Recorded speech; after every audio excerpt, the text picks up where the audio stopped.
Today's episode will be about the top 5 things you can expect a narcissist to go through when experiencing loss or failure, especially when it's a real and painful failure for them. The loss I'm referring to for the narcissist is when they fail in any of their manipulative tactics with you, such as regaining your attention, for example, if they can't succeed in re-establishing a relationship with you. Before we delve into what happens to a narcissist when they feel failure or loss, it's crucial to understand that narcissists don't handle failure the way ordinary people do. Although my language may be in the masculine form for ease of communication, it is essential to know that the narcissistic personality we are discussing can be either male or female. Also, I want to thank you for your support, and if you find this video helpful, please like and subscribe to the channel to help spread this information to anyone who may need it.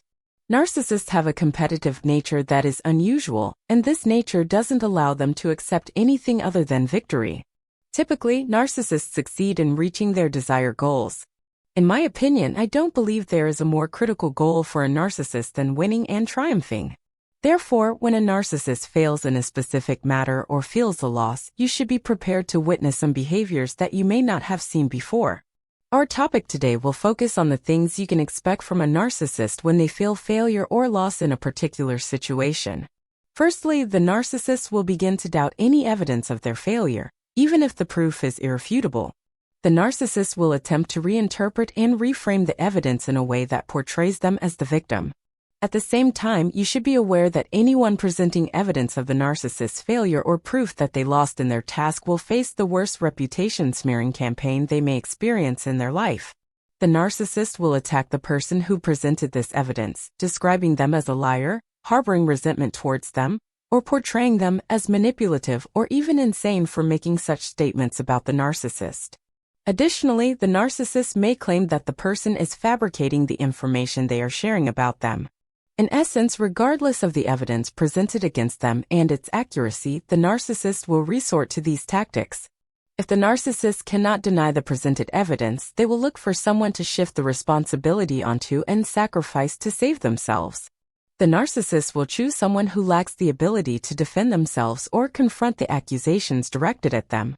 The most crucial thing for the narcissist in their life is to win and not lose any battle under any circumstances. The narcissist grants themselves the right to use any means and methods to achieve victory, regardless of how unethical or morally wrong those methods may be. By the way, the narcissist, being indifferent and without any emotional attachment, may even sacrifice those who have been loyal and served their goals for a long time. They may discard them at the first sign of trouble to avoid the confrontation and potential loss they might face. So, don't be surprised if you find the narcissist sacrificing the most loyal individuals, be it a spouse, child, or anyone else, just because that person stood up to the narcissist. This action will make the narcissist ruthless, showing no mercy, even if that person was once considered one of their closest allies. The narcissist has no qualms about throwing even the most devoted people into the fire if it means getting out of the problem they are facing or ensuring a quick victory. Remember that the narcissist is loyal only to themselves and adheres to the principle, me first, and my enemy second. The narcissist will draw anyone associated with them into sharing the same fate that they are about to experience. When the narcissist finds themselves cornered, implicated in a specific situation or problem, and it has been proven that they are indeed responsible, they will try to drag someone else along with them, attempting to convince everyone that it's not just them alone who did this or is solely responsible, but that there are other people involved. A very dangerous thing the narcissist does when feeling defeated, facing consequences for their actions and unable to escape or find someone to shift the blame onto, is that they start distancing themselves from everyone, including their family and children. They begin to escape to a new place and try to start a new life with any available resources or connections in their life. Don't deceive yourself into thinking that after cornering the narcissist with evidence of their actions, they will accept accountability or reflect on their behavior. It's impossible for them to accept this reality. They won't admit failure in a relationship or any aspect of their life. Their sole concern will be to convince themselves of a completely different, often untrue narrative. They try to delude themselves into believing that they are the victim, that everyone is conspiring against them, and they won't accept that the game is over.